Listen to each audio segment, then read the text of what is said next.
ठीक होंगे। तो आज हमने जो टॉपिक पढ़ना है वो फैक्टर्स इफेक्टिंग फोटोसिंथेसिस, यानी कि ऐसे अवामल जो कि फोटोसिंथेसिस को मुतासर करते हैं। सबसे पहले हमें फैक्टर्स के बारे में पता होना चाहिए। फैक्टर्स का मतलब होता है अवामल। अवामल जो है ना, ये उर्दू के एक लफ्ज़ अमल से निकला है, जिसका मतलब होता है अमल करने वाली चीज़, यानी कि ऐसी चीज़ जो कि किसी कुदरती प्रोसेस पे अमल करती है, किसी नेचुरल प्रोसेस पर अमल करती है और उसकी रफ्तार को, उसके रेट को कम या ज़्यादा कर सकती है। तो ये एक्सप्लेनेशन हो गई फैक्टर्स की। तो इफ़ेक्टिंग का मतलब होता है मुतासर करना, असरअंदाज होना। प्रोसेस हम कहते हैं कुदरती अमल को। तो ऐसे अवामल जो कि फ़ोटोसिंथेसिस के ऊपर असरअंदाज होंगे उसको हम कहेंगे फ़ोटोसिंथेटिक फैक्टर्स, यानी कि फ़ोटोसिंथेसिस पर असरअंदाज होने वाले फैक्टर्स। तो फैक्टर्स जब भी अमल करते हैं तो इससे वो अमल जो है वो बढ़ सकता है, इंक्रीज़ हो सकता है या डिक्रीज़ हो सकता है। तो वो प्रोसेस जो है वो इंक्रीज़ हो सकता है या डिक्रीज़ हो सकता है। तो सबसे पहला जो फैक्टर है उसके बारे में हम स्टडी करेंगे, उसको हम सनलाइट सबसे पहला फैक्टर है। तो फैक्टर्स की जो है वो एग्ज़ाम्पल आप लोग इस तरह से ले सकते हैं कि आजकल कोरोना का ड्यूरेशन चल रहा है, तो ये स्टूडेंट्स की जो स्टडी है इस पर बहुत ज़्यादा असरअंदाज हो रहा है। तो ये जो छुट्टियां हैं या कोरोना ड्यूरेशन एक फ़ैक्टर होगा जो कि स्टूडेंट की स्टडी को कम कर रहा है। तो ये जो है सादा सी एग्ज़ाम्पल है जिसको आप लोग याद रख सकते हैं। तो सबसे पहला जो फैक्टर है वो सनलाइट है। सनलाइट हम कहते हैं सूरज की रोशनी को। तो सूरज की रोशनी का जो सबसे बड़ा सोर्स है हमारी अर्थ के लिए वो सन है, यानी कि सन से जो है वो लाइट हमारी अर्थ तक पहुंचेगी और फिर यहाँ पे फोटोसिंथेसिस का प्रोसेस होगा। जब भी लाइट जो है वो सन से अर्थ की सरफेस पे पहुंचती है तो प्लांट के जो लीव्स होते हैं वो इसको ट्रैप कर लेते हैं और इससे आगे फ़ोटोसिंथेसिस के प्रोसेस को परफॉर्म किया जाता है। फ़ोटोसिंथेसिस का प्रोसेस सरअंजाम दिया जाता है। अब जो लीव्स होते हैं उनके अंदर मौजूद होते हैं क्लोरोप्लास्ट, और क्लोरोप्लास्ट जो हैं उनके अंदर होते हैं क्लोरोफिल पिगमेंट्स। क्लोरोफिल पिगमेंट्स जो हैं ये बेसिकली तौर पर फ़ोटोसिंथेसिस को परफॉर्म करते हैं।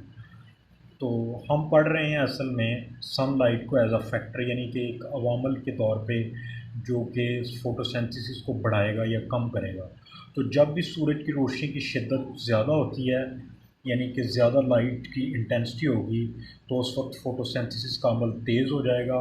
मोर फ़ोटोसिंथेसिस जो है वो टेक प्लेस होगी, वो खूब होगी। तो जब भी सनलाइट की इंटेंसिटी जो है वो कम होगी तो उस वक्त फ़ोटोसिंथेसिस का जो अमल है वो आहिस्ता हो जाता है, स्लो डाउन हो जाता है। तो इस तरह से सनलाइट जो है ये फ़ोटोसिंथेसिस के प्रोसेस को मुतासर करती है। तो ये पहला फैक्टर हो गया। अब हम सनलाइट जो है वो देखेंगे कि सनलाइट बेसिकली तौर पे है क्या। सनलाइट जो है ये वाइट लाइट भी हम इसको कहते हैं। क्यों वाइट लाइट कहते हैं? क्योंकि इसका कलर जो है वो वाइट होता है। अब इसका कलर वाइट होता है तो इसका मतलब ये नहीं है कि ये सिर्फ़ और सिर्फ वाइट कलर होगा। बेसिकली तौर पे ये 7 डिफरेंट कलर्स का कम्बिनेशन है। तो 7 डिफरेंट कलर्स जो हैं वो मैंने यहाँ पे शॉर्ट फॉर्म में लिख दिए हैं, वो मैं आपको बता देता हूँ। सबसे पहला है वायलेट कलर, दूसरा है इंडिगो कलर, तीसरा है ब्लू कलर, चौथा है ग्रीन कलर, फिफ्थ वाला है ऑरेंज कलर, येलो कलर और रेड कलर। लेकिन अब इन 7 कलर में से ये 7 कलर जो हैं वो मिलके वाइट लाइट बनाते हैं। इन 7 कलर्स में से जो प्लांट के लीफ हैं वो सिर्फ़ और सिर्फ 3 कलर्स को अब्सॉर्ब करते हैं, जिसमें से एक ब्लू कलर है, सेकंड वाला ऑरेंज कलर है और थर्ड वाला रेड कलर है। अब इन तीनों में से भी जो सबसे ज़्यादा इफ़ेक्टिव है वो ब्लू कलर है। ब्लू कलर जो है ये फ़ोटोसिंथेसिस में मोस्ट इम्पॉर्टेंट रोल प्ले करता है। ये हमारा फैक्टर हो गया सनलाइट का। उसके बाद नेक्स्ट जो है वो हम डिस्कस करेंगे कार्बन डाइऑक्साइड के फैक्टर को। तो जो हमारी लीफ होती है, लीफ जो है उसकी 2 सरफेसेस होती हैं, जैसे कि आप लोगों ने पहले स्टडी कर ली हुई है कि लीफ जो है उसकी 2 सरफेसेस होती हैं। अपर वाली सरफेस को हम अपर एपिडर्मिस कहेंगे और लोअर वाली सरफेस को लोअर एपिडर्मिस कहेंगे। तो आप लोगों ने पहले स्टडी की हुई है कि लोअर एपिडर्मिस में बहुत ज़्यादा तादाद में स्टोमेटा होते हैं, नंबर ऑफ़ स्टोमेटा जो है वो लोअर एपिडर्मिस में मौजूद होंगे। अब ये स्टोमेटा क्या करते हैं, स्टोमेटा जो हैं ये बेसिकली तौर पे स्मॉल ओपनिंग है जो कि गैसियस एक्सचेंज में हेल्प करती हैं।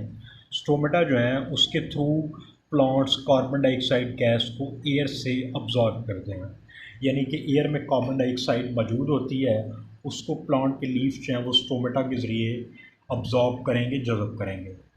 अब ये कार्बन डाइऑक्साइड को अब्जॉर्ब क्यों करते हैं, क्योंकि कार्बन डाइऑक्साइड जो है ये फोटोसिंथेसिस के प्रोसेस में एक इम्पॉर्टेंट रॉ मटेरियल है।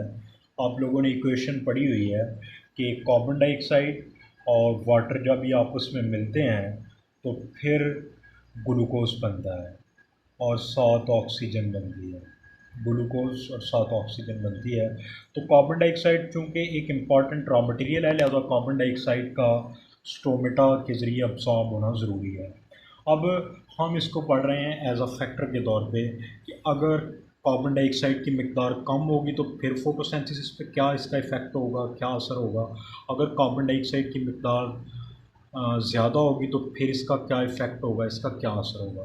तो ये देखें, अगर जो है वो प्लांट के लीफ स्टोमेटा के ज़रिए ज़्यादा कार्बन डाइऑक्साइड की मिकदार को, मोर कार्बन डाइऑक्साइड की क्वांटिटी को जज़ब करेंगे तो इससे फ़ोटोसिंथेसिस का जो रेट है वो भी बढ़ जाएगा, इससे ज़्यादा फ़ोटोसिंथेसिस टेक प्लेस होती है। यानी कि अगर कार्बन डाइऑक्साइड ज़्यादा अब्जॉर्ब होती है लीव्स के थ्रू तो फोटोसिंथेसिस जो है वो इंक्रीज़ होगी, और अगर कम कार्बन डाइऑक्साइड अब्जॉर्ब होती है स्टोमेटा के थ्रू तो फोटोसिंथेसिस जो है ये भी डिक्रीज़ हो जाएगी, इसका रेट भी कम हो जाएगा। अब कार्बन डाइऑक्साइड जो है ये हमारी एयर में कितनी है, हमारी एयर में कार्बन डाइऑक्साइड जो है वो 0.03 से लेके 0.04% होती है। इसका क्या मतलब है कि अगर हम 100 पार्ट्स लें तो उसमें से सिर्फ 0.03 से 0.04 पार्ट्स जो हैं वो कार्बन डाइऑक्साइड के होंगे, इतनी जो है वो कम मिकदार में मौजूद होती है। तो उसके बाद जो नेक्स्ट वाला फैक्टर है, थर्ड वाला, वो है टेम्परेचर। टेम्परेचर का उर्दू में मतलब होता है दर्जा हरारत।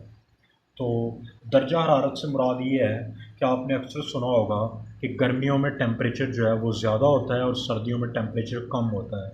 तो इसका मतलब ये हुआ कि टेम्परेचर जो है इसका जो सनलाइट है उसके साथ कोई ना कोई तल्लक ज़रूर है, क्योंकि गर्मियों में सूरज की रोशनी की इंटेंसिटी शिद्दत बहुत ज़्यादा होती है और सर्दियों में सूरज की जो लाइट है उसकी इंटेंसिटी बहुत कम होती है।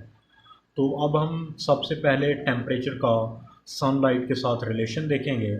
देखें, जब भी सूरज की रोशनी बहुत ज़्यादा शिद्दत के साथ बरसेगी, बहुत ज़्यादा सूरज की रोशनी की इंटेंसिटी होगी, शिद्दत होगी, तो तब टेम्परेचर भी बहुत ही ज़्यादा होगा, टेम्परेचर भी बहुत ही हाई होगा। तो जब टेम्परेचर बहुत ज़्यादा हाई होगा तो टेम्परेचर के हाई होने से फ़ोटोसिंथेसिस का जो रेट है वो भी बढ़ जाएगा।